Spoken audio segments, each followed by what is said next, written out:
What a way to open the show, being sworn at by Simon. How are you, sir? Pissed off, mate. Oh, good Lord. How's your day been? Okay, then let's do it. Good morning, good evening, good afternoon, good welcome. Good afternoon, good evening, good morning, wherever and whenever you may be listening or even watching our beautiful mushes from. Thank you so much for joining us again. This is Chain Wrestling Live with Mags and Si via Radio Tekkers. I am the slightly annoyed Si, but we'll get to the poll and what you bastards have done to me again this week in a moment, shall we? And joining me, as always, is the Team Extreme to my one day I win a poll dream. The Dead Man Inc. to my you all stink for not voting for me yet again. A fella who, according to the way the votes went this week, is my family's favourite podcaster. The podfather himself, Mr. Mags. I hope you've had a shit week. How are we doing, sir?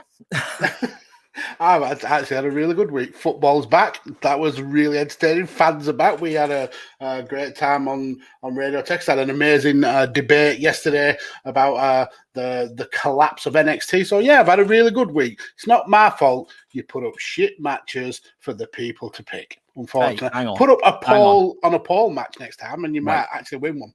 Wait, okay. The way I try and do things is I don't try and look straight for the obvious. I like the big names or anything like that. I like to find obscure matches that maybe people haven't seen before, maybe I haven't seen before, you know. So I think that'd be interesting. But then everyone votes for like the big names, you know, the whoever's, the Rocks, the Austins and all this. So this week I thought I need a win. I'm a few shows behind. What better can I link to than Bret Hart versus the British Bulldog at SummerSlam 92? A match that so many people, including many people who listened to our show back in the audio-only days, including many people who are part of this show now going forward that were doing live video accompaniments to our audio, so to speak, have said is one of their favourite matches of all time. And yet it's still got bloody beat. What do you people want from me? Wow. I think I think I could tell you your issue now, Simon. It's that you go from one extreme to the other. I mean, ironic we're talking about Team Extreme, but you go for the most obscure matches that nobody's ever heard of or would ever want to watch to one that they watch multiple times a year. I mean, everybody watches Bulldog versus Bret Hart more than once. But you've got to have that balance. You've got to kind of massage the electorate. So that's how I did. That's what I played my cards perfectly well, and I got a full house. And I regret it because I would have rather watched Bulldog versus Bret Hart. But we will get to that. Yeah, I mean, we'll get to that shortly when we actually do get to the wrestling portion of our wrestling podcast.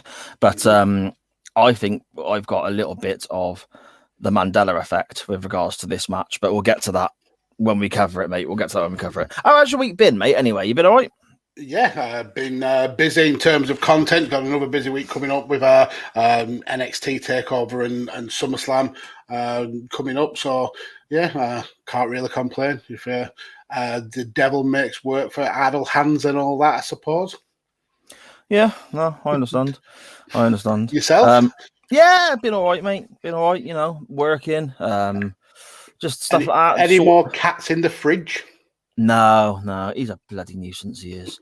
It was nice today, actually. He came out, he doesn't tend to get in upstairs into the bedroom with me or anything like that anymore. Not since he's grown up a little bit and he's discovered outside. You know, sounds like my kids, actually. My kids aren't that interested in me anymore since they've discovered outside. But Lemmy, the cat, he got up. Other people, cooler people outside. Lemmy the cat got upstairs today and got on my bed with me and gave me nice cuddles for about a couple of minutes, but it was lovely. But I say it was lovely. He stank, mate. He absolutely stank. Where he constantly gets in the dog's bed, he smelled like dirty, stinking, wet dog. So it was like I had a decision to make. With wet cat. Yeah, I had a decision to make. Do I carry on enjoying this moment of affection from him? Because normally he's not arsed about me anymore. He's very much just goes to the wife all the time. Do I carry on enjoying this but have to fight through the stench, or do I give up? But he got up and went away anyway. So yeah, that was it, mate, really. I don't believe that he wanted a hug. I think he just wanted to dry himself on you. Yeah, use my beard or my hair or something. Like, yeah, pretty much. I'm like a big furry towel for him or something. Yeah, exactly. Got lots of action here in the chat, so let's quickly get through some. Our Radio Tekkers teammate Matt Willis waiting for us, and he's being offensive at least to you by calling you a northerner. A bit rude. I don't take offence by that, mate. Northern people are lovely on the whole. I mean, don't get me wrong. This one, not so much. There are certain exceptions, shall we? But I'm not going to go into the details on that. There's no need for today, is there? So the best Powell in the business there, giving us a wave, and our two Daniel Breverains, Scottish Dan and Dan Griffin saying hello. Then we're getting a little bit of a debate in the chat about how your pick didn't get the vote. I thought Brett Davey was unbeatable as well. That's why I chose it. And then this is probably why Sharon, with all her multiple bot accounts, voted. And then this is a great one. Last time Mags massaged his electorate, he was kicked out of McDonald's. Is that what it's called? Where Dan's from? Is it? I never go into McDonald's. It's KFC, sir. It is KFC. Yeah. Right, okay. And hello, Mum. Mummy Powell. How are you, Mrs. Powell? Hello, Mum. I'll try and stop him from swearing. I mean, it's a hard task, but I'll try and stop him. You use that mute button far too much, to be fair. Considering it's a show that we both do together, I don't even think I've got the power to do that to you. I'm not sure. You absolutely have. But you're not going to tell me how to do it, are you? A little bit of context there for. So he was just about to swear. Then that was a preemptive mute. For crying out loud. Am I back yet? Can you hear me? You are. Okay, right. Pack it in, will you? We've only got an hour or so to do this show. A little bit of context. My wife messaging saying that Bubba wanted to watch The Undertaker. Sharon has 2 Twitter accounts, a personal one and her author one. If anyone is hasn't heard from me or Sharon's social medias herself or anything like that, my wife has a book out. It's fantastic. Everyone should go and check it out. It's awesome. The name's Sharon Korea. Google it, look it up. Go to the Chain Wrestling social medias, my own social medias, whatever, because it turns up on there quite often. My daughter loves this show. My youngest daughter. I mean, all my kids do, to be fair, but the youngest loves this show. She wants a vote, but she's too little at only 11 years of age to have her own Twitter. So Sharon lets her use one of hers to vote in the poll. And she voted for Mags as well. So I mean, why would you not? Why would you not? That's it, mate. That's it. Yeah. And we got a little bit of love in the chat as well. Look at this, Mags. I can use the thingy as well. Look. Matt Willis saying that my wife's book here is a great book. Thanks, Matt. I hugely appreciate it. I'm sure she'll appreciate that as well. Yeah, and definitely put a link to that in the chat, so people, our loyal watchers and listeners can go and check it out. Yeah, definitely. She gets a little bit of money each time as well. So buy 5 copies. You know, we got kids to feed. And a cat. And a cat, yeah. So then, Magsy, is there anything you wish to discuss, cover, or speak about before we get on to this week's non-wrestling topic, mate? I mean, there has been a pimple dick for today. Okay. Sorry, Mrs. Powell. Let me just actually find his tweet, because I wasn't actually going to mention it, and it's been a relatively quiet week in terms of wrestling. Charlie. But yeah, a certain Pimple Dick put a comment on, and I've got to find it first, and here we go. Pimple Dick alert! Oh, a teeny weeny. Yep, so this guy may be the most regular pimple dick that we ever have. Going back to the well, Uncle Dave Meltzer. No. He tries so hard to act like he's not biased, and then he goes on Twitter and shows his whole ass. So I'll share the screen. And very quickly, Mags, sorry to interrupt. For anyone watching or listening later on or so on, me and Mags don't always communicate before the show with regards to or ever. Or ever really, with regards to stuff like this. So if I bring a pimple dick to the table, Mags sometimes isn't aware. Today I'm not aware of Mags yet. So I'm finding this out for the first time myself as well. So. Mm-hmm. So essentially, what happened was the BT Sport Twitter account for UFC put a post of UFC lightweight fighter Dustin Poirier tapping out a 6'8", 400-pound world's strongest man. Okay, which is an absolutely awesome thing to be able to do, and it just shows the kind of technical skill that goes into MMA. And then Pimple Dick Dave Meltzer had to show his ass by saying Vince McMahon and his cronies will tell you that this is fake and could never happen in real life. This guy is the preeminent wrestling journalist. Mm-hmm. And he always has to have these ridiculous digs at the biggest company in the sport. I understand he has issues with the way that the WWE does business, but in any other kind of sport or any other kind of media, entertainment, actual news, this would not fly. One of the biggest journalists in that medium is able to just have these ridiculous digs at a company time and time again. I just find him to be, he's getting more and more salty and kind of shilly in his old age. And he gets my vote for a pimple dick. No, I can go along with that. I mean, it's a funny one with Dave Meltzer for me because I do enjoy reading his work. I do enjoy reading his articles and his reviews of shows and so on.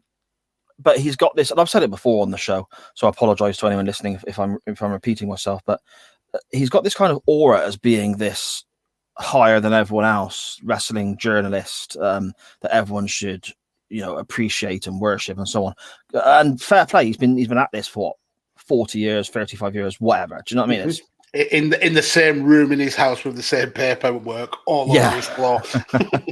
But I mean, fair play to him, sticking at something like that for as long as he has. And he's made a success of his own work. So fantastic. Well done. Good luck to him. However, it's now got to a point where his journalistic opinion, his work, integrity, it gets picked apart because of how biased he is towards certain companies and against others. And Andy, you're spot on.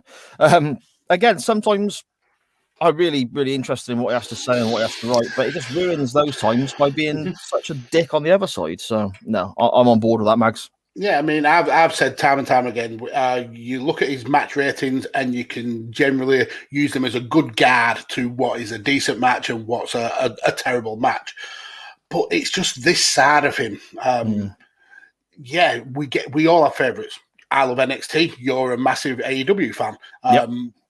But if you're a journalist in that field and you're covering the whole of the sport, there's just no need for that tweet. It serves no purpose rather than rile up a fan base. And I just don't get how he, especially with all the grief that he gets online, how he would poke the bear. You'd think he would just let it pass him by. He has no reason to make that tweet. But that's what a pimple dick does. Have you got a pimple dick this week?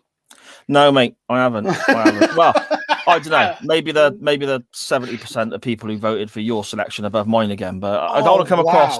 I don't want to come across salty and rude. So we'll move on, shall we? I am going to lap up those salty tears. Oh dear.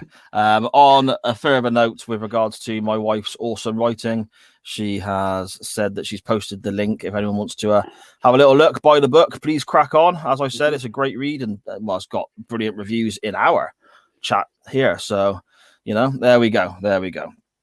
And another little post here from my daughter saying we need to catch up on AEW. Charlie is absolutely spot on. We're a couple of shows behind, and we need to get it done. Rampage started. Exactly. We need to get it all done before Friday, definitely, because is this going to be the day, the return of CM Punk? I cannot wait. I cannot wait. this is a kind of no turning back moment for AEW. If he turns up, it's going to be huge. It's going to be one of the best things. I mean, this is from someone who's not even a massive CM Punk mark, but this is going to be huge in terms of wrestling and really put AEW right on the map. But if it's all a ruse and he doesn't turn up, it's going to be bad, isn't it? That stadium may get burnt to the ground. There's going to be riots. Yeah, definitely. Shall we move on with our non-wrestling topic of the week? Yes, we shall. Last week and on Twitter, we kind of suggested, has anyone got an idea for a non-wrestling topic so that, we could throw it out there as we do each week and everyone can give us their feedback, their interactions, their ideas, their questions, whatever. But you wonderful, wonderful people out there kind of went in a slightly different direction. Rather than giving us topics to use or topics you'd like us to potentially discuss, you started asking more specific questions, I suppose is the right term. So we decided just to run with it. And for the first time since going live on our Monday evenings, we decided to do a Ask Us Anything, which we did. Yes. What would it have been? 5? No. This is the 6th live show. So what would it have been? 8, 9, 10 weeks ago we did Ask Us Anything? Something like that, yeah. Yeah. And that just goes to show the kind of passion of you guys watching along, that we ask you for a topic and you come with specifics like, I want an answer to this particular question. It was brilliant. Yeah. And it shows what we say week in, week out, that this is your show. We may be the ugly mugs that front the show, but we serve the people. Exactly. That's the thing. Magsy's 100% right. This is your show.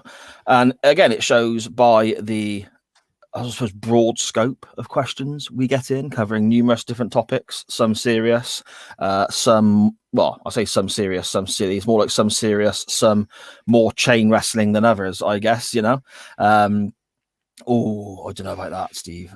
Scottish Danny, I don't know about that, mate. And some of these questions obviously throw back to previous conversations on the show as well. And we start with Rob from @UTT on Twitter and the UTT podcast. He says, what about the possibility of rhubarb whispers? Maxie, what are you thinking? what? I don't remember seeing that post. I think that's horrific. I mean, Nestle are already in my bad books for the whisper. And, this is getting ridiculous now. Look, I don't like bubbly chocolate. Live with it. I'm sure there are foods or confectionery that some of you have taken dislike to, but my foible is bubbly chocolate. I'm not going to change. It's not disliking it, disgusting. Mate. It's not disliking it. It's the reason for this. I'm not going to go down that road again. We covered this last week and the week before, and it seems like every show since episode bloody 2 or something. But you're weird. Okay. And this is for Dan Griffin in the chat. Oh, love a Turkish delight, mate. Yeah. I love a Turkish delight. And I am going to eat whilst we talk. Which will obviously make for fantastic audio. Yeah. Chomp, chomp, chomp. Oh, dear. All the way. Getting grief about it. They're horrible. Yeah. It's a rip-off. You're paying for fresh air. That's why I don't like them. Oh, for goodness sake, don't start him off again, please. It's hard enough work sometimes doing this show as it is, right? You people sort of poking the guy, saying, what about bubbles in whispers and so on. Okay, granted, I was guilty last week, but that's not, I spend all week just in torment from the abuse I get from just not liking bubbles in my chocolate. You're bullies. You are all bullies. WWE, be a star. I feel like dropping a CM Punk part bomb right now. Oh, I need to quickly learn how to mute your mic. Yeah, Vince McMahon. Our listener all the way from Ramsey Street in Australia at Chris Mangle. Chris Mangle at Mangle_Chris on Twitter. Mr. Mangle here. He says he'd like your opinions on Greta Thunberg. Not for me, Max. Not really my type. What about you? Well, she's a bit young for us, I suppose. whether you agree with her kind of political leanings or the activism that she does, I don't really want to get into that because she's a very divisive character, and she seems to be very Marmite. What I will say is there's not enough people of her age and her generation taking up the kind of these activities of really kind of pushing for change in the world. So whether she's in the right or the wrong for what she's doing, I applaud her for having that gumption to really try and make a change. Yeah, no, I agree. And the splinters in my buttocks now are stinging from sitting on the fence. No, I think you're right, mate. I think you're right. Some of the images you see of her sort of screaming and shouting and yelling, I sort of look at her and think, okay, it's great that she's passionate about these causes. And it's great that she's being getting awards for it and so on, I suppose. I don't know masses about her myself, but anyone, I suppose, fighting for the right causes, I guess, then good luck to him, I suppose. She does come across a little bit bloody annoying, though. You know, a little bit. To be fair, I haven't really paid a lot of attention to her, but I have seen there's a big camp of people who really support her, and then another big camp of people who despise her. And I don't think I'd go as far as maybe despising her because she is still young. She's still a teenager. She hasn't really got a lot of that real life. Oh, she's 18 now, isn't she? Yeah. But you cannot fault her passion for the things that she believes in, and that's something I'll always kind of like defend, whether you're right or you're wrong. If you've got passion and you want to work towards bettering the world, more power to you. Yeah, I agree. At Radio Tekkers, so this will be our good buddy Tanner. He says, and again, this is the non-wrestling section of the show, and this is actually a more of a wrestling question, so we'll get through this one quickly as quick as we can, Magsy. Top debut opponents for CM Punk, Bryan Danielson, or Adam Cole if they join AEW. That's quite easy for me. Kenny Omega. Okay, so for CM Punk, I would have him up against Dante Martin.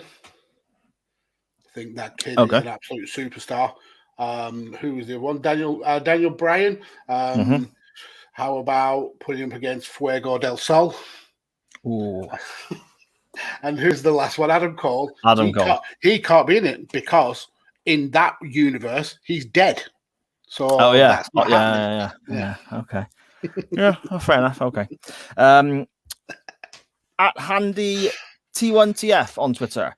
And this one we're actually not going to answer now, but I want to acknowledge that I've seen it, Handy.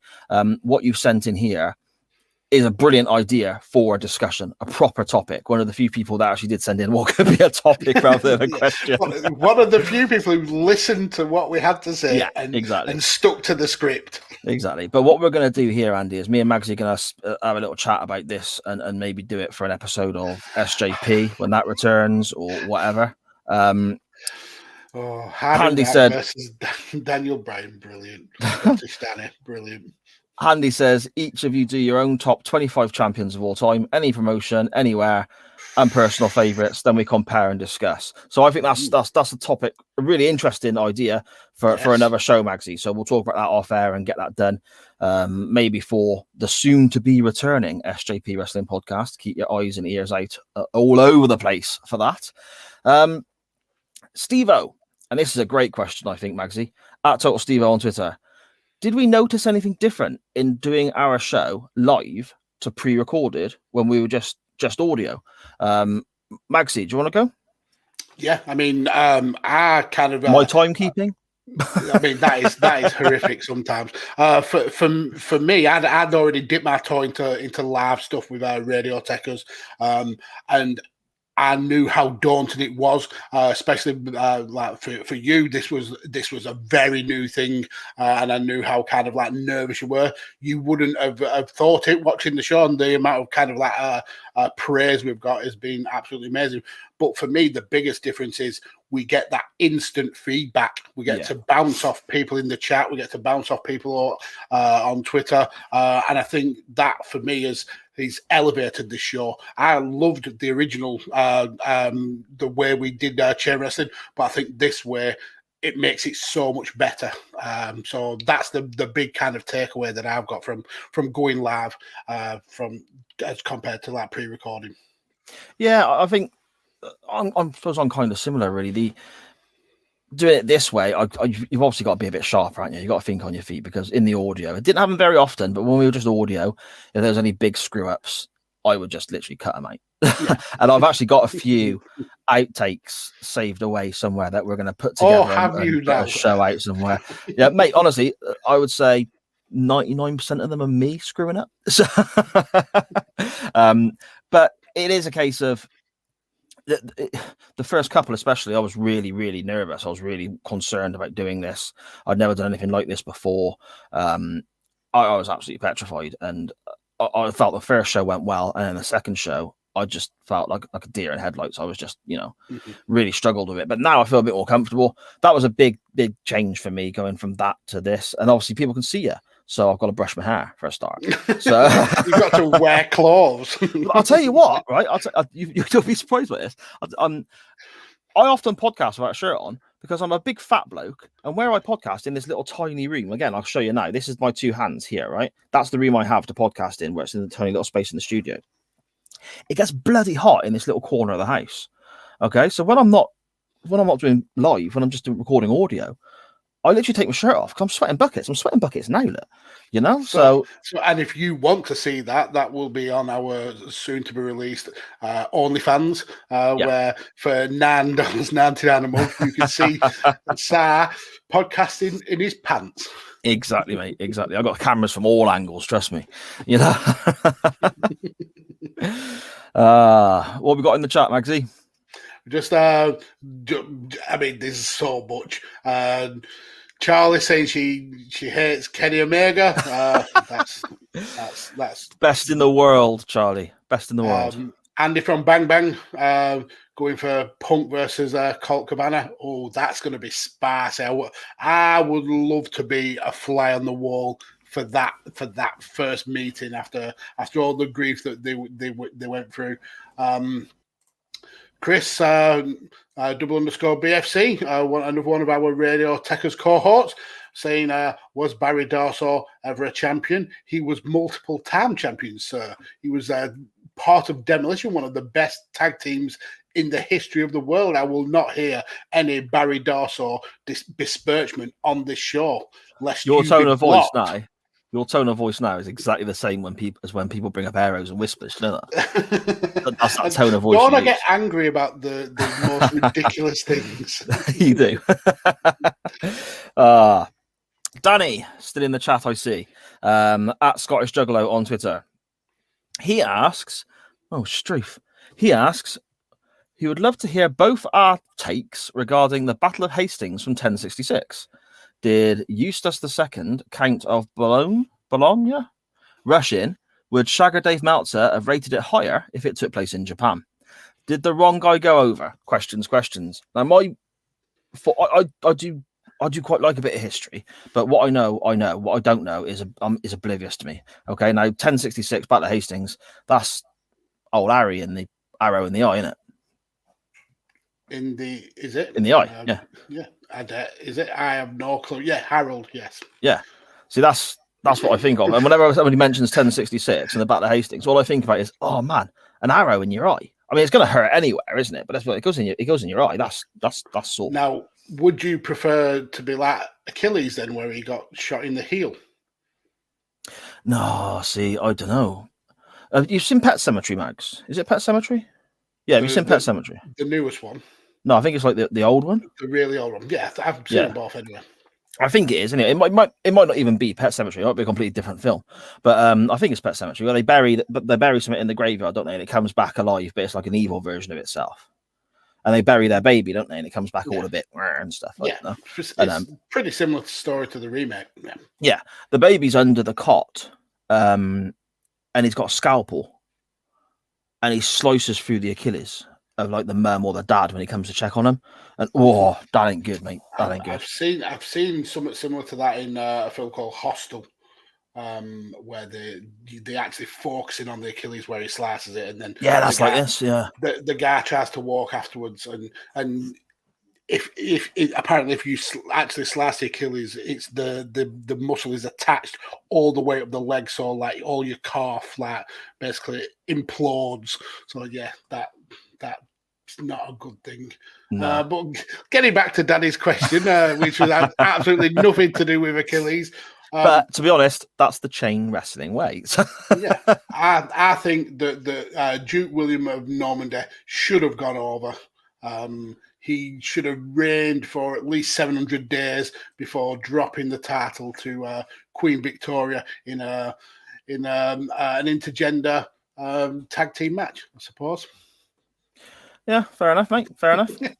What a load of nonsense. Yeah, exactly. Thanks for that, Danny. Appreciate it. My eldest daughter, Anya, she says, weird celebrity interactions. Have we had any? Okay, so not particularly in terms of celebrity, but there used to be like a local news presenter here in my area called Paul Crane, and we once went to like an award show. My daughter won an award and was given the award by him. But yeah, apart from that, yeah, I haven't really met that many celebrities. Just not popular enough, I suppose. I've met a few, like, I don't know if you call them celebrities, but I've met a few. Waved at the Queen when she's gone past. Yeah, she's been at, actually. Have you heard of the band Dragon Force? Ah, yeah, Through the Fire and Flames. That's it, yeah. I was at Download Festival one year, and I was stood having a whiz, and a bloke kind of went to walk past me, and I went, bloody hell, you're Herman Lee, who's a guitarist in Dragon Force. And his exact response was, I'm going for a piss, dude. And I was like, yeah, okay, I better leave you alone then, really, I suppose. And that was that. Stuart Pearce at the Gloucester Guildhall. I can't remember who he likes his punk rock, doesn't he? He likes all his punk music. And Stuart Pearce, well, basically this bloke at the end of the gig bumped into me and I spilt my pint. I got a bit narky and my mate was like, you know who that was? And I was like, I don't care. He's just knocked my pint over. And he's like, no, do you know who that was? And we looked down the end of the corridor. The Guildhall had like quite a long corridor towards the end where the doorman was, and he was doing all this sort of stuff for the doorman. Got down the end, and my mate was right. It was Stuart Pearce. I think we're there to see Stiff Little Fingers, maybe. Okay, cool. That sounds about right. I mean, but the Stuart Pearce ones actually reminded me of one that actually I should have remembered. I was once on the committee of a working man's club, and every year we'd have like a celebrity dinner where we'd bring in like basically it was usually a footballer to come and like give a speech and have a bit of banter, and then we'd all like have a dinner and then get absolutely arsehole. And yeah, this one year we got Lee Sharp, who told some really cool stories about his time at Manchester United and how Gary Pallister was a big drinker. So I ended up eating steak with Lee Sharp and then getting arseholed. It's not bad at all, is it? Eh? Yeah, did he tell you over and over and over again he wished he was as good as Ryan Giggs? he certainly didn't. We got a few celebrity interactions in the chat, Magsy, if you want to sort of click on a few of them, mate, because you're far quicker and more technically savvy than I am. So we've got Chris, who once saw Sam Vokes in Boundary Mill buying candles. I mean, that's pricey. I mean, you must have a bit of money to go into Boundary Mill for your candles. Sam Vokes, he's a Burnley forward, isn't he? Yeah. Okay. He was. Then Matt got drunk with Olympic silver medalist Gail Ems. Okay. And from Bang Bang said his meeting with Nick Knowles is very well documented. Yes. Absolutely is. Obviously, Dan Griffin had to have a story because he's the laugh and soul of this show. He ended up in a pub with Chris Jericho on his birthday after they played a gig in York. That's nice. Bang Bang one-ups Chris Jericho with meeting John Nettles in a Wimpet in Plymouth. Millwall Chris once met Lee Ryan from the group Blue, and he signed an autograph. He couldn't spell my daughter's name properly. Her name was Ella. Ella. How did he get that wrong? Oh dear. Ore the Draw, absolute legend in these streets, carries me and Tanner on a change in attitude. She once saw Al Snow on Bourbon Street one night and followed him into a store and was too chicken to say anything. Oh, wow. I was too chicken to go say hello to Blackie Lawless, the lead singer from Wasp, who's one of my favourite bands ever since I was about 11. Seen him, I don't know, 15, 16, whatever it is, times now. And he was probably 50 yards from me. And I started walking towards him and just absolutely bottled it. Just walked straight past, didn't even make eye contact. I didn't even do that. I just stopped. And then turned round. Yeah, I just went, wow. I really like your music. What's that did you say, young man? Yeah. Oh, dear. I got one here as well, actually, Magsy, from my wife. She fangirled hard when she met Colleen Hoover. It was a good job her friend was with her, otherwise she probably would have cried. Now, for those who don't know, Colleen Hoover is a prominent, successful author in the book world that my wife now operates in. An author in the book world. Yes. The world of books. Yeah, but there's different niches. Don't start being a dick to me now. All right? Don't start with this nonsense. She's a prominent author, like someone who writes things in the world of books. In the book world that my wife is now associated with, because there's different ones. My wife don't write fucking sci-fi. My wife don't write horror. There's different genres, isn't there? There certainly is, sir. There certainly is. Piss off, Max. You were so salty today. Do you know, we're going to watch Brett versus Bulldog just so it gets him out of his system. No, don't worry about it. I don't want to now. I don't want to now. I'm never watching SummerSlam 92 again. Sod the lot of you. We have next up at Millwall Chris 1 on Twitter. Would you rather have hands that are all fingers or hands that are all thumbs? Now, I actually pondered this for a while. Now, I think it would be interesting to have hands that are all fingers because you use your fingers the majority of the time, but the thumbs are really important for gripping and for being able to pick things up. So I think if you lost your thumbs, you'd really, really struggle. But then if you replaced all of the fingers with thumbs, are they going to stay with the same kind of joints as the finger would and just be kind of like fatter and smaller? Or do they get the kind of twisting joint of a thumb? So all your fingers can go in, well, all your thumbs can go in all different directions. That's the conundrum. What do you mean different directions? Oh, yeah, well, your thumb like rotates because it's not got like a hinge style joint. What you think? Yeah, but look, right, my thumb rotates like that, you mean, yeah? You mean like that? Right, yeah. But my finger does that as well. Yeah, but not to the same amount. Is it not? I'd pick thumbs. Would you? Yeah. You killed that one. I don't know, mate. I don't know. I suppose thumbs. I don't know. Yeah, okay. Steve-O again, at Total Steve-O. He says, thanks to Scottish Danny for retweeting that it was 20 years ago the what chant started.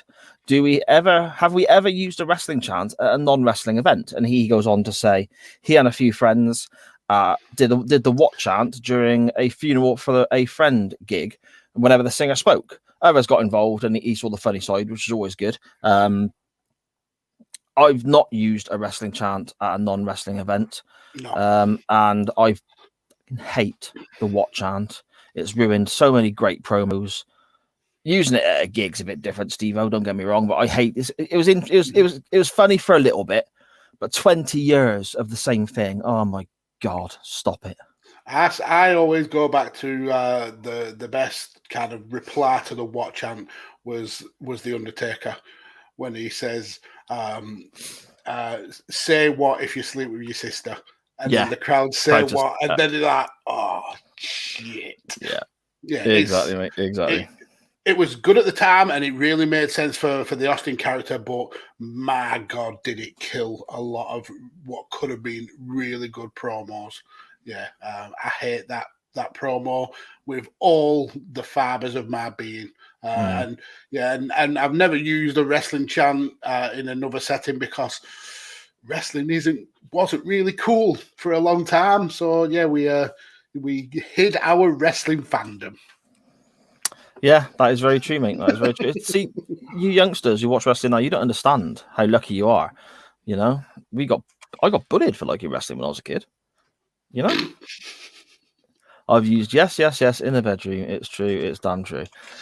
Okay, Benny. And that was when you're on your Todd, wasn't it? Yeah. He only did it with one hand though. Yeah, I was occupied with the other one. With all his thumbs. Yeah, that's it. The magnificent Matt Willis at the Matt Attack UK. In the chat. He's got a couple here that we can look at. We have go to feel good food first of all, Magsy. Okay. Mashed potato. Really? Yeah, it's the winner. Mashed potato and gravy. How can you go? I mean, I know you southerners don't really do gravy or anything really moist on your meals, but yeah, you sounded so northern when you say gravy. You really gravy, you know, gravy. It's like when you say waff. I go and speak to the waff, you know. We do gravy on mashed potato. You got to have gravy on mashed potato, surely. We do that down here. I mean, what you southerners do, whoever knows. I mean, you might like gravy this week. It might be like pie and liquor next week. So I don't know. But I don't get in with like the whole gravy on chips thing though. That's weird. Well, you're wrong. Living your wrongness there in Gloucester. Then. For me, I love it when I get a chance to just sit down, watch normally a bit of wrestling, nice cup of tea, and I have a cheese, ham, and red jalapenos toasted sandwich. That's banging, mate. That's mine. That sounds really delicious, actually. I'd eat that every day, mate. But I broke my toasty machine, so I need a new one. So you just not had a good time recently, have you? Losing votes. To be fair, the toasting machine broke a couple of weeks back, and it was because it's my own fault. I don't tend to clean it, and it was full of grease, and it ended up shorting the electrics out downstairs when I turned it on. With a toasting machine. So... Sharon will confirm this in the chat. My wife, my far better half, she'll confirm this. But yeah, I didn't give up. I just adamant I was cooking this toasty, so I go put the trip switch back on, walk back round, and try again, and it ended up cutting the electric out a couple of times. So I had to give up then, and just make some toast. Then you missed a trip by not having Sharon at the trip box keep flicking it until the toasty was done, and then I mean that's teamwork. Teamwork makes the dream work. It is. I'll put that to her next time if my new toasty machine starts going that way. Just to give the watchers, the viewers what they want. Andy from Bang Bang Podcast wants me to mention this particular wrestler, so I will. Switchblade. There we go. Thanks for that. Okay. Jay Watt. Oh, Dan Griffin. How dirty was that toasty maker at your grim sod? The From Gloucester, mate. You don't even really need to ask. The plates were clean. Don't know when you give it a wipe over and stuff. But full of double Gloucester cheese. Yeah, no, Red Leicester making the toasty. Red Leicester and toasty. It's just the fat. Like it was old, and I used it daily, so the fat from the cheese kind of sometimes spills out, doesn't it? You know. Mm-hmm. It's not like I was when you overpack shoving it in mold and shit. Yeah, I do blatantly overpack it. I put far too much stuff in that toaster maker. Oh, hang on a sec. The wife's chiming in. Wow, you are getting rinsed today. You are absolutely getting rinsed. The wife's actually agreeing with Dan, I think. Oh dear. Matt continues. Favorite band when you were a teenager? Oh, I used to really like the Smiths, Stone Roses, Oasis, Blur. I was very much a kind of like an indie kind of Britpop style music fan. Yeah, okay. I was a big Oasis fan as well, but my music was very much more metal than hard rock, and it's kind of stayed that way, I guess. The bands that were my favourite when I was 11, 12, going into my teenage years, were Iron Maiden, AC/DC, and Wasp, and they're still 3 bands that are among my favourites to this present day. Now, even though I've turned 40, the other side of the coin, I liked loads of really cheesy 90s dance, mate. Or silly stuff like Two Unlimited, and like a bit of Ace of Base as well. I mean, you ruined it with that. But yeah, I think as I've got older, I've got way more eclectic. I mean, I like a lot of rap music. People like Kendrick Lamar. I like the new Kanye West album. So yeah, I've kind of like spread my wings in terms of taste. But yeah, if I ever have any like kind of go-to music, it's usually like indie, like late 90s, 2000s indie. And Sharon's put one in there. Take that. You cannot. And as a hetero male, I have no problem admitting Take That are bangers. That is a brilliant take. Yeah. See, now I'm older. Again, back when they were about, Sharon will probably say in the chat, but their first few albums are, what was that, 94-ish? Yeah, around that. Yes. So I'd have been 13, 14. You didn't say to your mates that you like Take That at 14. Oh, no. I mean, I mean, yeah, definitely not. No. She got beat up. It was frowned upon. Do you know? Yeah. It was. To be fair, people didn't like me turn around and say I like Motley Crue because I used to wear makeup.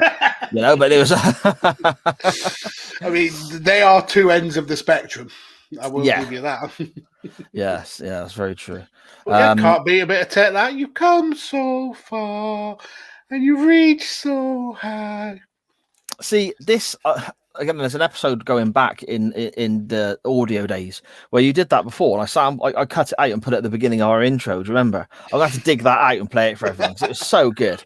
Because I put the music underneath and it sounded fantastic. So I love it. I love a sing song. I've got a horrific singing voice, but I love a good sing song. See, but this is what we should do then. People said about various podcasters like UTT podcast, Bang Bang, and all that, saying about why don't we all just meet up for a few beers somewhere? Listeners and friends can come too. Bristol was mentioned, so Andy hasn't got to travel far. Andy, if you're still in the chat there, and we'll find a karaoke bar and just get wasted and sing bad songs. Get Steve to DJ. There we go. Bang Bang DJ. It's perfect. like it's meant to be. UTT Rob is sent another tweet into us. He says, if you could bring one wrestler from the 1970s or earlier into the current product, who would it be? How would you book them, and in which promotion would you choose? Again, it's a wrestling question, so I don't want to alienate those people who only listen to the first half of the show. So we'll kind of get through this relatively quickly. But I found that question quite fascinating, Mags. Mm-hmm. Yeah, absolutely. And for me, there's one simple answer: the biggest star in UK wrestling, Big Daddy. Mm-hmm. Old Shirley Crabtree. I would book him in New Japan as the guardian horse. And he'd be winning the G1. See, I got a couple. Johnny Saint is one because I've watched a bit of Johnny Saint, fairly recently, but I know he's my mum's favourite wrestler when she was younger. So I'd like to see that. How I'd book him, I don't really know. And the other one, like you said, Big Daddy, just because the charisma, the character, even though he did a great deal to destroy those days of British wrestling as well, he was also a big name that drew the money in, I guess. So I suppose Bruno Sammartino, that'd be interesting. Hugely popular in New York and so on. Yeah, in that whole territory, that whole region. I think this is another one that we could really sort of deep dive into, Max. Another topic that we could really deep dive into from Rob there. So I'll make sure we save that and get into it on another show. Dan Griffin. Again, at Dan Griffin 21 on Twitter. Is it true that Mags hates jacuzzis because he thinks the bubbles cheat him out of bathwater? And we're back to the chocolate again. I've had it with you people. No, jacuzzis are cool. I'm not eating the jacuzzi. So I'm not. The bubbles also burst and escape into the atmosphere. They are fed in at the bottom and come out of the top. With a chocolate, they are encased inside the chocolate. There is no escape for them until you bite in and release the oxygen when you eat the chocolate. So that's the issue. It's that they're encased in the chocolate. And I'm paying 60p for 30p worth of chocolate. That's the problem. For crying out loud, Matt. No, I haven't, mate. Don't worry. We're coming back to that one last, okay, buddy? Don't you worry. Let me just scan through back here. Oh, this is fantastic as well from Danny at Scottish Juggalo again. If Rick Mayall was a wrestling manager in the 1980s, WWF, NWA, who would you book him to manage? The Nasty Boys. Has to be the Nasty Boys, doesn't it? See, I'd have Rick Mayall in his later years from Man Down when he was playing Greg Davis's dad, the crazy dad, trying to trick him up and hurt people all the time. And I'd have him manage somebody really crazy serious, like a Bret Hart or someone like that, just to get that contrast, you know. And Bret Hart's deadly serious, walking to the ring and put on a clinic, and then Rick Mayall's there booby trapping the turnbuckles or making sure the ropes fall down or hiding underneath of a water pistol or some crap like that. Do you know what I mean? It's like, that's what I go for. That's brilliant, Danny. That's awesome. At MGB Graham, what is a love of yours you tried to introduce your children or grandchildren and they weren't having any of it? Mine is very, very straightforward, Magsy, and it's very topical at the moment, very prominent right now, with my other show that is on its way with our good friend Benny Mack, the Waiting Room podcast, a Quantum Leap podcast. Quantum Leap. My eldest daughter, when she was much, much younger, used to watch it with me when she was tiny. She's 17 now. She has tried to watch it back with her boyfriend in advance, ready for when the new show comes out. She's messaging me like, I ain't sure about this, Dad. My other two daughters are very much like... It's a bit shit, this, Dad. Yeah. My other two daughters are very much like, come and sit down and watch this episode of Quantum Leap with me. I'm recording with Benny later on today. And it's on for about 30 seconds and they're like, nah, you're all right. So I'd say Quantum Leap for me. What about you, Magsy? This is a you thing, Dad. Yeah. For me, my kids have usually been really kind of receptive to the stuff I like. But one thing that hasn't stuck, and it will be one that will trigger a certain Mr. Griffin in the chat. None of my kids like mushrooms. And I think that they are heathens for not liking mushrooms. Mushrooms are some of the best foods that God has ever created. Yeah, and my boys hate the feel, the smell, the sliminess of mushrooms. So yeah, that'll be the thing that I've tried to introduce, and yeah, they will not have that at all. Yeah, fair enough. I mean, my middle daughter, Livy, she's got a big hatred of snails and slugs and so on. And she was going to try mushrooms a while back, but I made a joke about them being the texture of a slug. And since then, she'll have nothing to do with them. So that's on me. That's on me. So, yeah, there we go. I think we clicked on the same one there, Magsy. Hello, Anya. I don't know if you heard. We just already covered your question, so you have to listen back to the fantastically edited audio version that we put out later in the week. or just rewatch this once it's finished. Good shout. Do you rewatch us, Mags? I'll listen back to the audio. Sometimes I'll put the video back on just to see if we've made any continuity errors and stuff like that. But no, it's not a regular thing because I'm part of it live. You see? Yeah, exactly. I know what went on. Well, yeah. I wonder if there's anyone else in the chat or who listening on Twitter. Listening back on the audio, watching it back when they get a rerun later in the week or whatever. Anyone involved in the live who watches back later in the week? I'd be really interested to know that if anyone does watch this live and then watches it back again or listens back again. That'd interest me. I don't know why, just curious. Good Cop, Bad Cop Wrestling Podcast. Share a positive anecdote featuring the police or a negative one, i.e. a good cop moment or a bad cop one. That's clever. See what you've done there, mate. So I've got one. I've not had a lot of dealings with the police. I've been quite a good boy. But I was once at the football and there was kind of like a scuffle with some fans and one bloke went to punch a police horse. I stopped him from punching the police horse and for for sticking up for the horse, I got clocked by a policeman. Which I thought was a bit... Well, no, it wasn't brilliant. It actually really hurt. But yeah, so for defending the honour of a police horse, I was hit by a policeman. It's because you got shifty eyes, mate, innit? You just look dodge, I mean, I was probably going to hit the police horse afterwards.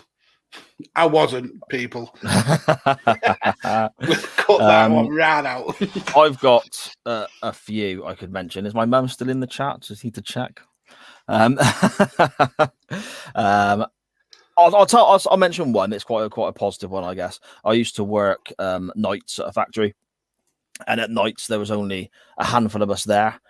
Because if a machine went down or ran out of supplies or materials or whatever, it would literally just stop running. So sometimes you'd end up with 3 of us running literally 3 machines. If somebody phoned in sick, it literally would just be the 2 of us. And that's what happened one evening. And the 2 that were working on our own, fully in charge of this whole factory, was myself and our good friend Dave, or Ari, as he's known. This is not going to end well. We, shall we say, had a little bit of a smoke, let's leave it at that, and decided that we were going to listen to some fantastic 90s dance music. The speakers cracked on the ace of bass. Yeah, we did, yeah. So the speakers for the PC that we were using and plugging the radio into and so on, they were no good, so you couldn't hear them over the big noisy machines. And then we remembered there's a tannoy system in the factory. So we went into the office and wired Dave's little stereo thingy-jobby, whatever it was, iPod, I can't remember, into it, and played the music over the tannoy system in the factory. So we could hear it wherever we went, and it was loud. And of course, we're on a night shift, and we ended up with the police turning up at the factory, wondering what was going on. We had to shut it down, and they saw the funny side. They had a laugh and a joke with us. But yeah, that's one I can mention now. Maybe interactions with the police is another non-wrestling topic we can bring up in the future. That could be quite a fun topic for everyone to get involved with, I guess. And you will be allowed to change your names if you want to, yes, kind of keep them anonymous. Yeah, we'll put out the oh, Simon has snitched on himself. Brilliant.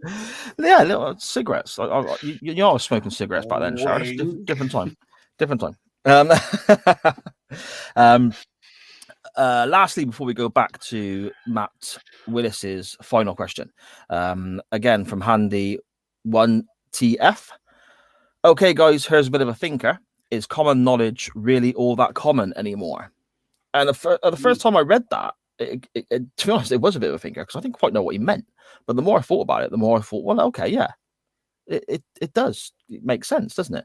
It's common knowledge. I mean, my dad has all these skills that are just, he sees it as common knowledge. His brother, my uncles, my granddad on both sides of the fence, you know, they all have these certain things they could just do that would be common knowledge, I guess. Mm-hmm. Whereas me, my brother, and then my son, I suppose, so later generations, don't necessarily know what, you know, plumbing bits and bobs or DIY bits and bobs. It's always, even now at 40 years of age, I'm ringing my dad and saying, Dad, how do I do this? Come get a sand. Do you know what I mean? Yeah, totally that's that sort of common knowledge. Maybe not.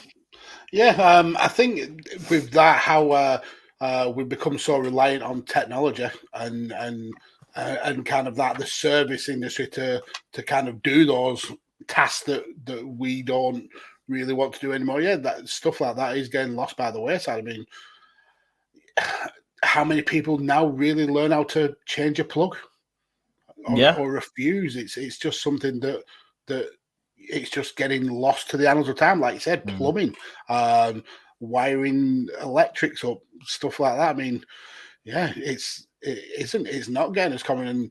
And to go even deeper into it, I mean, I've always had like the kind of mindset that even like talking to a single person, you can have a really intelligent conversation, but you talk to a group of people and it's like talking to a bunch of idiots. Because you get that kind of like almost hive mind of idiot thoughts, and there's the common saying of like, a person is smart, people are stupid. Yeah, no, you're right. You're spot on. Couple of comments again here from Sharon. Oh, first of all, yeah, no night, Andy, pal. No, it's time for bed, old chap. make sure you catch the rest of the show when this wrestling show does talk about wrestling in the second half. He's not interested in the wrestling. Nah, sod that. Wrestling's boring. No one's really interested in the wrestling part, apart from me and you, Max, I think. Oh, and Charlie. She loves it. Yeah, and Sharon does all the DIY in our house. And she does. She's been painting the girls' room today. I did the fun part. I smashed the crap out of the stuff that was in the way, like the old beds and all that. Just beat the shit out of them, drag them outside. You leave the demolition to me, love. Yeah, I'll take care of that sort of side of things. And yeah, but she's right. I've got numerous wrestling figures and so on downstairs by my desk where I write. Sharon hangs all those for me. She puts all the shelves up for me. I don't do none of that, mate. Fair play, Sharon. I love you. You're fantastic. Yeah. I mean, it's going to get to a stage where she does the podcasting for you, and you just sit back and let her. She won't. She's not got the patience to watch stuff back, like like Dusty Rhodes versus Ric Flair from 1984 or something like that. She'd have no patience in that, mate, whatsoever. Saz kids are sleeping on the floor now because he wasn't supposed to smash the beds. Brilliant. Yeah, well, no, they got mattresses, but the new beds are arriving Wednesday, but we need the old beds out of the way to paint them. I don't need to explain myself to you.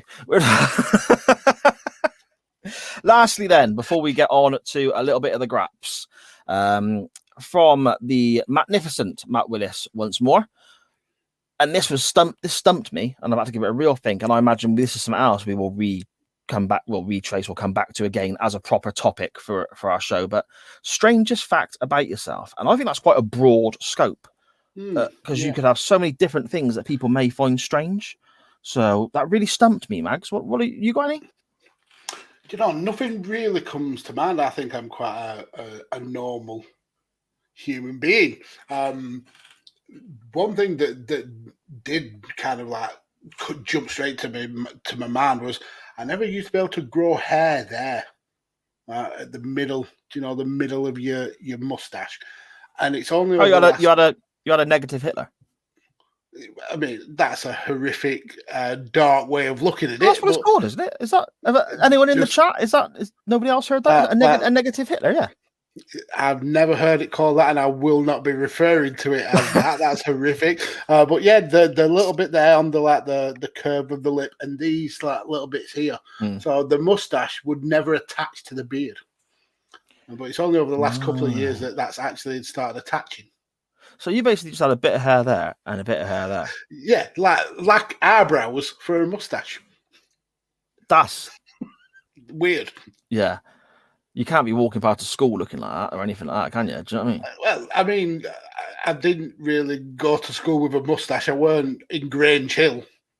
No, but no, listen. What I mean, you can't be walking past a school with a funny little tash like that because you'll get nicked just because of the way you look.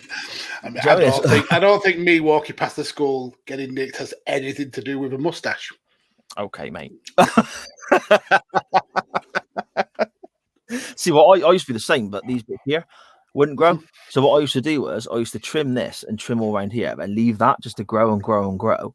And then but then it'd be down. So at first glance, it looked like it was all one. Yeah, see, all one beard until the wind blew. And I had bits that went. Strangest fact about myself. I'll tell you what, I'm going to remember loads after we go off air. I can guarantee it.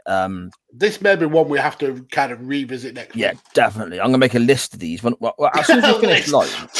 Like 1,004 moves, Jeffrey. As soon as we finish live, I tend to just crack on with editing the audio side of things to get it ready for everyone to listen to on a Wednesday, whether that's via Radio Tekkers or Visionaries Global Media, however you consume our audio content. I will go back when I listen and edit and make a note of all these topics that we're saying that we're going to go back and do, because some of these are going to be absolutely fantastic to attach. What the hell is going on there?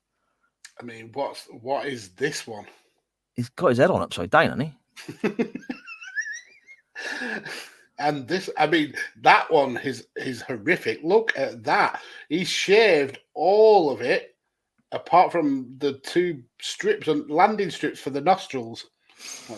I shaved People are weird, aren't they? There's a They're picture very somewhere. weird. I'll see if I can dig it out. There's a picture. So I had a few drinks. It might be with Harry again, actually. I had a few drinks, and I had quite the beard. It's bigger than this, and we were listening to loads of Motorhead and so on because I'm a massive Motorhead fan. And I that night, like the razor, and then clean shaven, made the Lemmy that does that goes up across, just like that. Do you know what I mean? Yeah. Put the cowboy hat on. I've got. Yeah. Put the cowboy hat on. I got. And no, that was thinner. Kenny Omega's is like. Yeah, wider. I'm the wrong way round. I can't get used to this camera, mate. It's like all like that, but mine was just a strip that went up to me like that, like Lemmy's got from the band Motorhead. Yeah. And I thought it looked the business when I was hammered. I woke up the following morning. I was like, nope, that's gotta go. And back to looking like a child. Yeah, exactly. I suppose very quickly, a strange fact about myself. When I sneeze, sometimes I got lots of allergies. They're better now than they were when I was younger. But when I was a kid, that was horrific. I had hay fever, dust mites. I had loads of tests done. Certain trees I was allergic to. Loads of shit. And when I sneezed, I would sneeze again and again, and like bang, bang, bang, and it would just be non-stop, and my eyes would puff up, and it was horrific.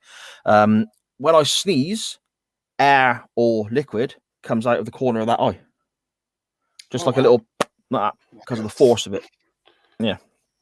The missus has kind of, like where you have like flaps of skin under your tongue. Where are you going with this?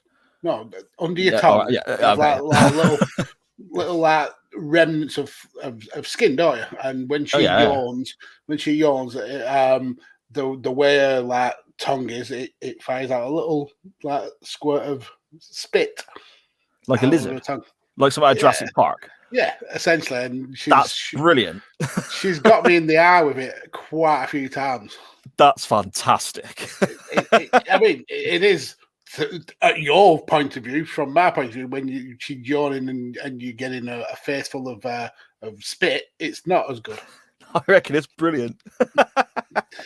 Oh, there we go then. There we go. That completes our little, I suppose, ask us anything, Q&A, etc., etc. As always, thank you so much to everybody out there who messaged in, retweeted, got involved in the chat. Absolutely fantastic. We're going to be continuing this with the topics that we think have got more legs to them and use them as a non-wrestling topic for everyone to get involved in. Keep your eye out for those on our social medias. They're all at @chain_wrestling on Twitter, Instagram, and Facebook. Just keep involved there. Keep your eyes out there. Get involved when you see stuff retweeted. It's well worth it. And again, we hugely appreciate everybody's interactions and the support you give the show. It is awesome. Magsy, shall we talk some wrestling? Let's do it. Let's get ready to rumble!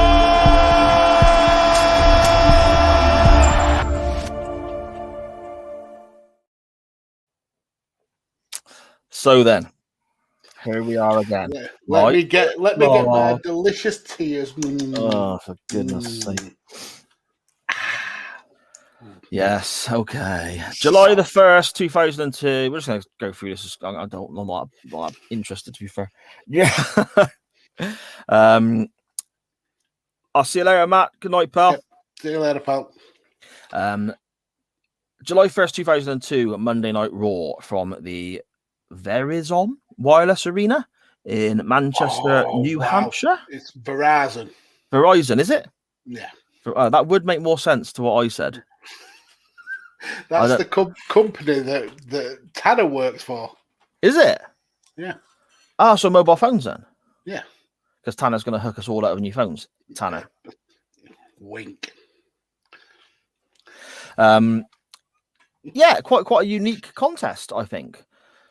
We have Jeff Hardy versus The Undertaker, who is the undisputed champion at this stage. The WWE Undisputed champion, because we're still seeing signs and t-shirts saying "Get the F out," aren't we? It's very new. The name change from WWF to WWE has only just occurred in the past couple of weeks, couple of months, maybe. Yeah, I think it's like about maybe 3 or 4 months into it. Yeah. Okay. So that's quite interesting for me seeing that, because obviously now everyone knows it as WWE. I still refer to it as WWF out of force of habit sometimes. But sat there with my 11-year-old daughter watching this show with the "Get the F Out" emblems on the t-shirts of the cameramen made me realize that she's only ever known it as WWE, which is that's kind of weird to me. Yeah, and it's, if you ever watch one of the shows from the WWF days and you have the captions on, because for a change in attitude, I had to put the captions on to find out what Ahmed Johnson was saying in a promo, because you just cannot understand the word he was saying. But when they say federation, it comes up on the captions as entertainment. So they've totally... why? They've totally whitewashed the fact that it's a federation and changed it to entertainment. Have you seen, sort of deviate off topic, I suppose? I'm not sorry, we do it all the time. But have you seen any of our stuff on YouTube? If you don't actually press play and it kind of auto plays on your list when you scan up and down YouTube, but it'll come up with subtitles. It'll come up with what we're saying without actually playing the sound. Have you seen that, Max? I haven't. Okay. We said some things that... Have we been... Does it look like we've been saying things that we haven't actually said? Well, what caught my attention that made me laugh was, first of all, there was a line of me just going, Must have been like 5 or 6 times. Right? That sounds accurate. Yeah, it does. And then it came up with me saying Cy and Mags, or Mags and Cy, or whatever I said. And you were Max, M-A-X, and I was still Cy, but it was spelt P-S-Y. As in the singer, Gangnam Style. Yeah. I tried to get a screenshot, but then it was gone. I couldn't rewind it, because as soon as you touch it, as soon as you touch the screen to try and rewind it, it makes it play the video with sound, so you don't have the subtitles anymore. But anyway, Max. I'll have to check that out. Cheers, Cy. Yeah. Let's talk about this Gangnam Style. Look. New notebook for this match today. I have to get it out of the cellophane wrapper, and it's far too big. And everything. It's far too big for my desk, so it's causing me a bit of a problem. I mean, you could literally just put a notepad up on your screen and it'd be right in front of you. We've covered this before, haven't we? Should we just move on? This episode of Raw, again, I watched with my youngest daughter, who is becoming almost like my chain wrestling companion when watching the contests back. And one of the first things I said to her was, "This is awesome. This is my favorite Raw intro, with the music and the music." Yeah, Across the Nation is a banger. Yes, something Underground they were called, the band. The Union Underground. That's it. Yeah, great video entrance to the show. So many things that are of that time that you kind of take for granted now. Brock Lesnar's not long made his debut. How young does he look? Oh, crazy, man. No dick sword tattoo. No, exactly. Ric Flair is on the show and he's still relatively How old active. does he look? Yeah. And then you get other little things as well, like Goldust and Booker T tagging together on this show. And I forgot how great they were. That's pure comedy. It's fantastic. I mean, I didn't watch the whole show, but what I did do is I watched some. I went to watch the early vignettes and the kind of promos. So I started with the Jeff Hardy one when he was being interviewed by Terry Runnels. Yeah, and very quickly, Max. Also, on the note of running through that stuff, Terry Runnels at times looks a little bit, shall we say, surgeried up, I guess, because she has had a lot done. You know, she's a very attractive woman, don't get me wrong, but sometimes it doesn't look quite as great as it does in this instance. How great did Terry Runnels look here? She looked fantastic. Yeah, she did. She really, really did. But going back to that promo, we should have seen the signs in 2002 of a Jeff Hardy who had issues, because this guy was on speed. He was definitely on some sort of illicit substance, because he was crazy. He ran essentially up a metal frame, climbed a ladder, stole a microphone, spoke like really close into it so you could hear every single pop of his voice, which was absolutely annoying. and then ran off. You see him again later on when Lita comes in wearing a neck brace. Hi, yes, we're going to drive home and you'll be the WWF Undisputed Champion. And then he punches a door and a wall and then runs off gives a bit of a scream as well, doesn't he? Yeah. But whilst watching them, I let the show kind of play on, and that promo with Booker T and Goldust as Darth Vader, it's brilliant. I forgot all about that. Obi Book Kenobi is absolutely superb. Yeah, that was absolutely amazing. I forgot about it, and thank God this won, so I got to revisit that because it was brilliant. Yeah, I suppose silver linings, mate. So salty, so salty. You also get Vince McMahon talking to the Undertaker, don't you, backstage before the match? Oh yes, you do. And he's talking about future matches the Undertaker has always been asking for. He wants to face The Rock at Vengeance. He's wrestling Kurt Angle a few days after this on SmackDown. So that would be the Thursday night, I guess, at this time frame. And the Undertaker, McMahon says, "You've got The Rock at Vengeance, whether you're the champion or not." Mm-hmm. And Taker responds very sternly and upset about this and says, "Jeff won't be able to stand after this match." Note I've got here, Mags. Because essentially, Taker was looking past Jeff. Yeah. He was looking at getting some revenge on Angle and getting revenge on Rock for interfering in his match. And he'd been, leading up to this match, he'd been absolutely decimating Jeff Hardy for weeks. So, yeah, he was looking past Jeff. And when Vince said, whether you're the champion or not, that was not a happy Undertaker whatsoever. No, exactly. Doesn't the Undertaker look fantastic here, though? This may be one of my favorite versions of the Undertaker. Dead Man Ink Undertaker, big red, booger red, as Jim Ross used to call him. Yeah, I love this version. I don't dislike any. I don't dislike any version really. I don't think there's been a bad version of the Undertaker. Maybe no. I think you're right. Everyone's got its role. I suppose you do get the stuff with the Ministry of Darkness. Sometimes gets a bit daft. The old satanic silly beard. The Tanner beard, stuff. As I call it. The Tanner beard, yeah. Tanner's not allowed to do any shows on Radio Tekkers without wearing a hat anymore. That freaked me out.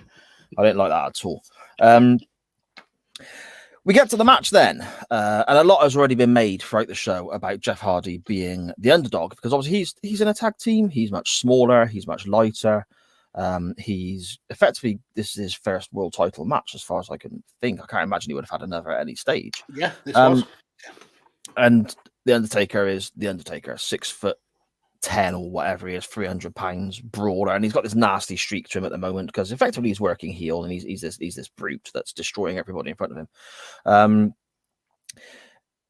But there's that little undercurrent of, but the Undertaker hasn't got to be pinned or be made to submit.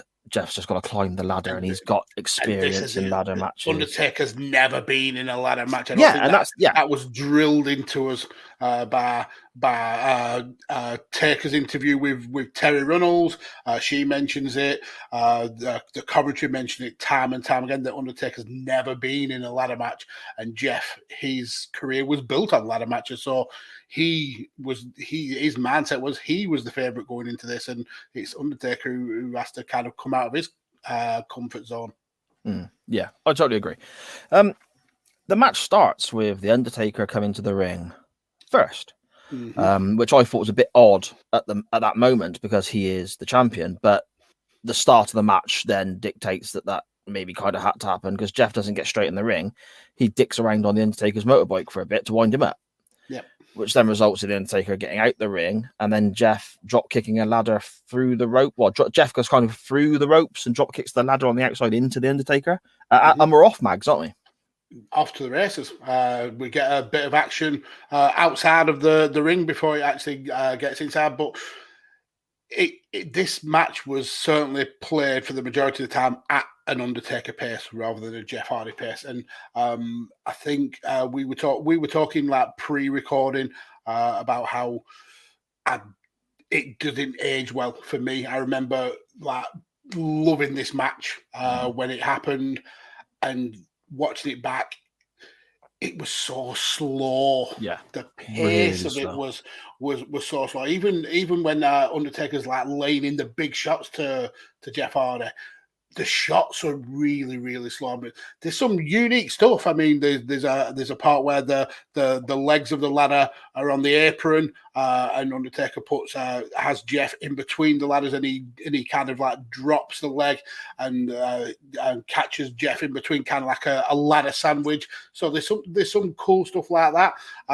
We get some farting near the announce table, and Jim Ross is kind of like trying to chastise Undertaker whilst he's beating Jeff up. But yeah, all the way through this match, I mean, we're talking a 15-minute match, and it just felt like a drag.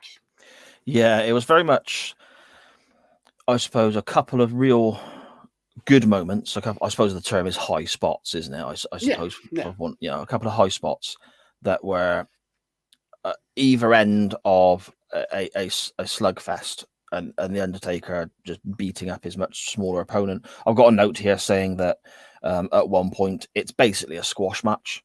He's just working the Undertaker over.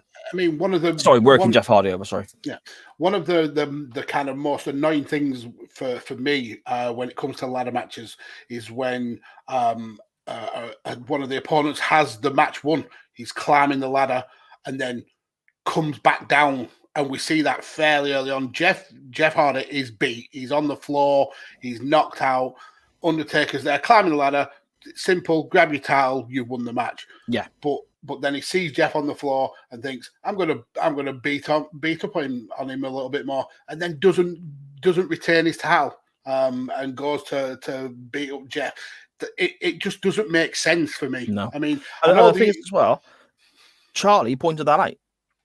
The 11-year-old watching this for the very first time pointed that out, and she said, "Why don't you just grab the belt and then beat him up after anyway?" Exactly. I mean, he did say he wanted to leave Jeff being unable to walk. I get that, but my exact mindset was the same as Charlie. Get your title, return your belt, then go and whoop him. Mm-hmm. It works either way, but instead the match continues because Undertaker climbs back down the ladder, which is ridiculous. Yeah, ridiculous. And again, that's when we get to the sort of slow, methodical pace with Jeff occasionally. He has one moment where he tries to fight back, throwing a lot of punches, showing a bit of fire. It hits that whisper in the wind. Yeah, that's right.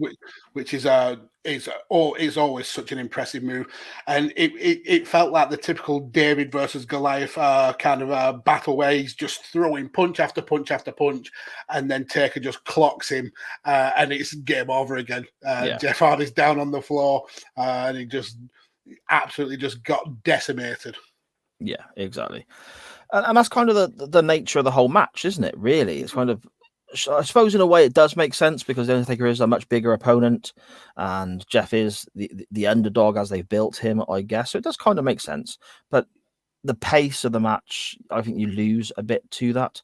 And I mean, I don't think there's much else for us to really actually cover with regards to the match itself. Well, Max, the kick in the balls. Yeah, we get a massive kick in the nuts, which is that. Yeah. That looked pretty brutal. Then we see Jeff pull out the bigger ladder because you can't have a ladder match with a standard ladder. You've got to bring out the big guns. Then Jeff does the old WWE trick of taking forever in a day to climb a ladder, even though he literally just threw a ladder into the ring and ran from kicking the Undertaker in the nuts. But now he's tired and he has to go up it. Slowly. We get. It must take him ages to hang wallpaper. You know, or paint a kid's bedroom, perhaps. Maybe. Yeah. Then we get Taker attempting a last ride, which turns into. I think it was a Hurricane Rana, but it was one of the worst Hurricane Ranas that's ever happened in the history of the I've world. got the slowest Hurricane Rana I've ever seen. Yeah, it was horrific. Jeff then climbs back up the ladder, just about to get the belt. Undertaker goes for the last ride again, and then as he's about to drop Jeff Hardy, Jeff grabs the chair and hits Undertaker very well. Tippy taps him with it the first time, then then throws the chair at him the second time. Jeff, again, this is the best part for me, and this is the part that will live in infamy. The commentary makes this. It's Jim Ross, go on, kid, climb the ladder, make yourself famous, and that's something that I sent to you in the DMs just to add to your salty tears. But yeah, we then get a terrible choke slam. Undertaker retains. Goes to leave, rides his back to the top, and then we get a very garbled Jeff Hardy on the microphone. I'm still standing here, Taker.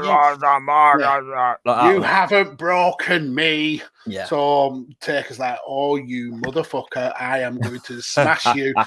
Comes back down. I think that's when he hits the last ride. Goes off again.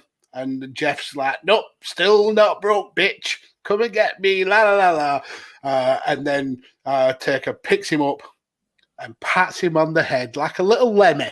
Yeah, good boy, good boy. And then essentially that's Jeff Hardy's a made man. Yeah. There's a few things. First of all, the commentary is fantastic. Max, you're right. I'm really glad you brought that up because I got a note about it. I completely forgot. So I'm really glad you brought that up. I climb the ladder, kid, make yourself famous, and so on. Jim Ross at his absolute best. Also, when they get the big ladder out, Jerry Lawler says something along the lines of, what's he got that for? And Jim Ross is like, what do you think he's got it for? To paint his garage? Like, just Jim Ross is fun. I love Jim Ross so much. He's fantastic. I mean, all the way through the match, he was brilliant. I mean, it's like, do you have to end this kid's career? This is out of order. You don't need to destroy him. Just win the damn match, stuff like that. He was really caping for Jeff Hardy. Yeah, definitely. Does anyone in the chat or yourself, Magsy, know what the Mandela effect is? That is where you remember something that didn't actually happen. Yeah. And I've got that with this match. Unless this has been edited, I thought, and I swear now, I was adamant. Like, I couldn't, there's no deviation in my mind from this memory at all. Even now, to the point of I'm thinking, now what I just watched was wrong. I remember it being something else. When Taker came back down to the ring, I thought he beat him up some more and left again. And did it a couple of times. I only remember him coming back, doing the last ride, then like getting on his back, riding off, and then essentially walking back down to the ring and going to lamp Jeff, and then seeing, basically looking at him eye to eye and saying, essentially, you're one tough son of a bitch, and raising his arm up. See, I remember it being he did the last ride, and then he went up to the top of the ramp on his bike. And then Jeff basically provoked him, so he come back down. And then he destroyed him some more. And I can even remember really vividly in my mind's eye, picture him using a chair to lever the crap out of him and then going again. And then him getting up. And then Jim Ross on commentary going, stop it, Jeff. Enough. Stop it. But to me, that is so strange. But to me, that's what happened. I think you kind of like mixing in some of the earlier matches in this kind of mini feud. Taker had been wailing on Jeff Hardy for a few weeks. Okay. This match, so I think it's just like memories all meshing together. Yeah, that makes sense. So when I watched this back today, and it was one last ride, and then he comes back and he basically says, "Oh, well done, kid," sort of thing. That almost, and again, it's my own mind playing tricks on me. That almost took the edge off what I was watching because I expected more that wasn't there, if that makes sense. Yeah, absolutely. So you remembered it differently, and when it wasn't what you remembered, it was not good. And to be fair, it isn't that good looking back on it as a match. in the moment, I remember being kind of really invested in it, but going back and watching it, yeah, it was a slog. It was a slog to watch. Yeah, it weren't great. We got a comment here actually from Scottish Danny saying he thinks we're onto something. Have to dig out the old DVDs. Yeah, let us know. Magsy's probably right. I probably am just being a bit tapped in. But definitely check if you've got this episode. Yeah, definitely let us know. And because the WWE are revisionist when it comes to the history. I mean, I remember the theme tune that Undertaker came down to, and I was ready to sing along with it. You got it now. They didn't play the words. Gonna made a big mistake. Yeah, you didn't get the words. It was just the music, and I was fuming. Yeah, that's happened on a few of them because what's the fella's name? Wrote loads of the music. Jim Johnston. Yeah, he owns the rights specifically to the words for that one, but the music is mixed by somebody else, so they could use the music. And I hate it. Same as the biggest one for me is Hogan at WrestleMania 18 when he comes out to the NWO music and the crowd are going batshit crazy. No, it comes out to Hendrix, doesn't it? Yeah, and the crowd go crazy, but they can't use that, so we've had to overdub it, and the crowd's not as good, and it just ruins it for me. Yeah, it does. But there we go. I don't remember this. I remember this being much better than it was watching it back today. So don't want to say I told you so, but you should have voted Bulldog. But that's something that's kind of like a mindset that goes around with the Attitude Era and the Ruthless Aggression Era, that it's not as good as we actually remember it. It was there was a lot of shit. There was a lot of shit in those days. But watching it as live as it happened, I was way more invested than going back to watch it. Yeah, I felt like I would have preferred to watch Bulldog versus Bret Hart from SummerSlam 1992. Yeah, my wife in the chat saying there, she mentioned at the time when we had it on that she thought that they cut. She wondered if they had cut it potentially. Maybe they have. Scottish Danny, that's it. It could be our guy in the field now. That's your homework, Danny. You're now officially the Chain Wrestling investigative reporter. Yeah. Go and find this out for us, Danny. Okay. Magsy, out of 10, mate. What we thinking? Yeah, it was not good. Not good to revisit. It's kind of ruined a great memory I had of this moment, of this match. But we have watched a lot worse. We have. So I'm going to go straight down the middle. I'm going to give this a 5. A 5? Really? You didn't enjoy it that much? Yeah, I think I enjoyed the memory of it way more, and when it didn't kind of match up with that, I can't give it more than a 5. You know, that's the same as what we gave the Straight Jacket Steel Cage match between Booker T and Scott Steiner in our very, very first episode. I'm not surprised. If this had a superhuman strength straitjacket, it may have got a 6. Reinforced cloth. Scott Steiner just muscling out of it like the beast he is. Yeah. My wife bought me a Scott Steiner action figure the other day. Oh, what did you do wrong to get that? Nothing. What is wrong? Oh, she also bought me a Paul Orndorff one, complete with robe with Mr. Wonderful on the back. Oh, that's actually really cool. That's cool. I'm actually going to mark it higher than you, Max. Wow. Don't get me wrong. I don't think it's great, but it's not. There's a few moments in there that are quite cool. I like Jeff messing around on Taker's bike. I like the Undertaker's sort of, I suppose, I don't know how to word it, the leg drop he does when he's on the apron and his opponent is sort of hanging over the edge, but Jeff's in the ladder, so he kind of makes a Jeff Hardy sandwich. I think Jerry Lawler says that was quite a cool spot. Yeah, especially with the fact that one of the legs of the ladder was over the bottom rope, so it kind of sprung up and down with the bounce of the rope. Yeah, and the moment where the ladder, again, in that same sort of area over the bottom rope was used as almost like an old-fashioned springboard like you used to get in the old swimming baths. That sort of fired Jeff over the top rope and so on. I thought that was quite unique as well. It was. I mean, there were some interesting moments in it, but my memory of it was so much better that it ended up being a drab disappointment. Yeah, see, that's where it's not going to score massively high with me. I remember it being, I was expecting to watch this back and give it an 8.5 or something, thinking it was going to be that good, But there was enough there to entertain me. There was enough there to entertain Charlie, which is a big thing for me when I'm watching these matches back. But I can't really go above a 6.5. Wow, that's still quite a difference. It is purely because I think a 5 is just like really meh. Really, there's nothing there for me. But there was a bit there for me still, with a couple of the spots with the ladder in the ropes and so on. So I think a 6.5, probably a 6.5. I think, Magsy. Okay, I mean that's fair. No worries. The big thing we come to now is, where do we go next? So we will normally go to Mr. Mags first, and we will do that again. And yeah, so Magsy, tell us what's going to win this week's poll. Brilliant.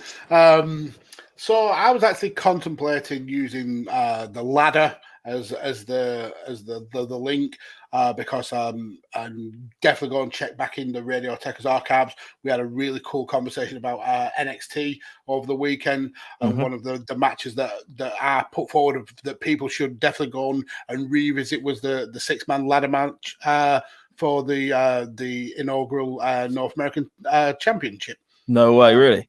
Yeah. I know that's not what you're choosing, but it's really funny you bring that up. Okay, so that's obviously means it's your choice. It's not, no, but it's one that the wife absolutely adores and has said that she wants to rewatch at some stage. So that's really interesting. Yeah, it's for me, that is almost for how much can go wrong in a ladder match and all the kind of moving parts with 6 people. I think that could very well be a perfect ladder match, but I didn't want to keep going on the ladder match kind of theme. I also wanted to maybe visit the Hardys, and I'm going to go back to when they returned at WrestleMania 33. What a reaction!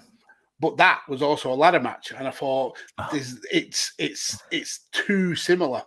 But then I thought I actually want to keep going down the road that we're going here, so I'm actually sticking with this very storyline, this very kind of this era. I'm going to go less than 3 weeks after this match. I'm going to go to Vengeance, the pay-per-view, where Undertaker, who was in this turd of a match, actually has one of his highest rated matches, as stated by Pimple Dick himself, Dave Meltzer. He has a 4.5-star match in the main event. And we hear on this Raw that it's going to be against The Rock. But later on in the build-up to Vengeance, Angle basically has a title match against Taker, where Taker taps out at the same time as he pins Angle, which means it's essentially a draw. So Vince adds Angle to this match. So we've got a 3-way match for the undisputed title of Undertaker, Kurt Angle, and The Rock. So I think I would like to visit that. It's from the Joe Louis Arena, 21st of July, 2002. Vengeance 2002, The Rock versus Undertaker versus Kurt Angle for the undisputed WWE Championship. Wow, what a show. And I'll tell you what, that again, I know I seem to say it most weeks because I watch a lot of non-WWE matches from different eras and much further back in time, I guess. But that is a match that I have probably not seen since it aired. So that is going to be, that's going to be mind blowing if that wins. I'll say if. Who am I kidding? If it wins, when it wins. See, I'm torn now, Mags. I'm torn because I was going to go with something that I personally love, and it's a big hitter. Because I thought I'm going to give it one last big hitter. To try and compete for your selections, Magsy. But then now I've kind of been thrown a little bit of a curveball by the wife. No, there's no in the thread. You guaranteed a vote because I've swerved Mrs. P. She thought she was getting that match, and I pulled the old switcheroo. I've got the rug from under her feet, and I picked a different match. So if you want to guarantee at least one vote, then interesting. You know what to do. So you know what to do. Massage that electorate. I'm gonna go with my choice, mate. I'm not gonna change my mind part of the way through a show. But how's about we try this on? How about we have a three-way and we let my wife choose a match?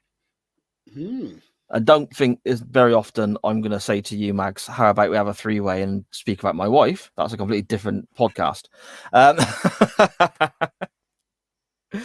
how about we have my choice, your choice, and this ladder match the wife is mentioning and see where we go?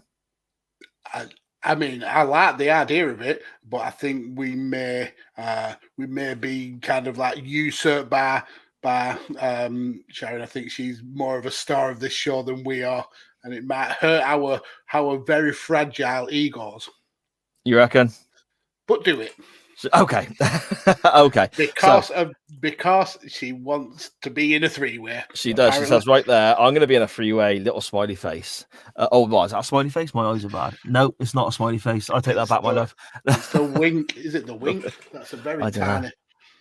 My choice is very, very straightforward. Okay, to go up against the NXT ladder match and the amazing triple threat at Vengeance 2002. My choice is using the Undertaker as the link, and it's potentially one of the greatest matches of all time with one of my favorite wrestlers of all time. I want to go to WrestleMania 25 and I want to watch Shawn Michaels versus the Undertaker. Is only a 5-star match as well. Yeah, so that's my choice. That's where I want to go. Stellar pick. Wow, 3 incredible contests that we could have a look at on the poll. We have the triple threat from Vengeance 2002, Undertaker versus Kurt Angle versus The Rock, rated really, really highly by everyone, I guess. People in the chat are commenting, saying how amazing it is. A little bit of a curveball, a little bit of a swerve that me and Magsy just decided at the very last minute. I did kind of put you on the spot, Mags. I do apologise for that. Ironic that the match I put forward was going to be a one-on-one, and Vince McMahon inserted Kurt Angle. So, right, look at that. Levels to this. Brilliant. We're so good at this podcasting shit, mate. So we have the triple threat at Vengeance 2002, Undertaker versus Kurt Angle versus The Rock. We have the 6-man ladder match for the North American title, Magsy, wasn't it? From NXT. Show and event, I can't remember off the top of my head. New Orleans, I think. New Orleans. Okay. But I mean, all that will be put up on the social medias and so on with the accurate descriptions and that, because I'll just ask Magsy again. And lastly, The Undertaker versus Shawn Michaels from WrestleMania 25, which is my option, which I plead everyone to vote for because I've not won a poll in ages. I need a win, and there's a strong possibility I might just retire if this doesn't happen. None of us are going to win. I said I might just retire, and if that's the case, the wife will just step in, like you said earlier, Maggie. Yeah. She's already worked her way onto the pole, you know. That's it. It's baby steps. That's it. Okie dokie, then, mate. There we go. There's our options for this week's poll. Mags, do you want to let everyone know whereabouts they can find you on the old interweb machines? Yes, you can definitely find me down here on the Twitter at PodfatherMags. In terms of content, I'm all over the shop, heavily involved here at Radio Tekkers, where you'll find me on the weekend watch-alongs, doing a lot more kind of short-form content, covering MMA.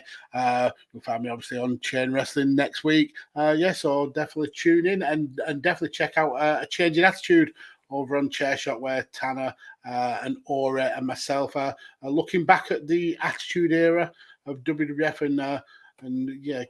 we're going through a rough patch now. Mid 1996, we're getting to the good stuff though, so I'll definitely start tuning in. Yeah, mid 96, mate. But I mean, that makes for great content as well, though, when you've got some ropey stuff to watch. Perhaps going forward, we should do that again, where we had an audio only show a while back where we both decided we're picking something rubbish because everyone's been too lucky to watch good matches. Maybe that's something we can do in a future week. We'll see. I have the joy of sometime this week watching In Your House Mind Games. So Mind Games. What's the main event of Mind Games? Is that's Shawn Michaels versus Mankind. Yeah, that's good. That one match is good. The rest of the card is, I mean, you've got Savio Vega versus Bradshaw. Oh, dude. Yes. Yeah. That sounds harsh. Okay. But please do go check out A Change in Attitude with Tanner, Mags, and Ori. I really enjoy the show. I bloody love it. And watching along with the Raws and the pay-per-views and so on. And the format of each week, the three of you take it in turns to host and have your own different segment. I think it's bloody brilliant, Mags. It's a really unique way of doing it. Really good. So I really implore everyone listening, watching, playing the show back, whatever, to check out that. You'll find the social media links to that with Magsy himself, and I'll retweet it from the Chain Wrestling account as well. You can find me at SJP Words on Twitter. Please keep an eye out there. The return of just I've gone the wrong way again. Why do I always go the opposite? This is backwards, like a mirror in this camera, isn't it?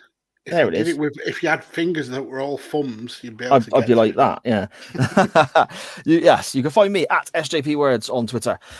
Please do give that a follow and keep an eye out, because the SJP Wrestling Pod is coming back very, very soon, and I hope everyone's looking forward to that. I've missed doing the show for the last few weeks whilst real life and other things have got in the way. Looking forward to it coming back, and also The Waiting Room, a show about Quantum Leap that I'm doing with our good buddy Benny. People know him on Chain Wrestling as Benny the voiceover guy. Top bloke. We've got 4 or 5 episodes in the bank already. Really good time. And you can can't wait to hear that. I mean, that's going to be on Radio Tekkers, but I actually really am excited to hear what you guys have come up with there. And I want to praise Benny as well, very much like yourself, Max, with regards to the technical side of this show. Benny is the one who's doing the editing, the sound, the music, and all that sort of stuff. I'm literally just there to watch Quantum Leap and talk about it. So I want to praise Benny as much as possible. The guy's been fantastic. Benny, I appreciate you. Let's keep it up, mate. I'm really enjoying doing the show with you.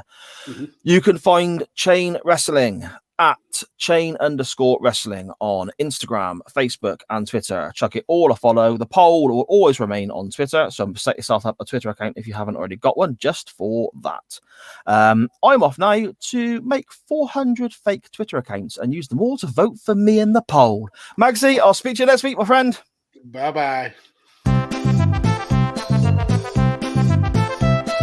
With a tear in my eye, this is the greatest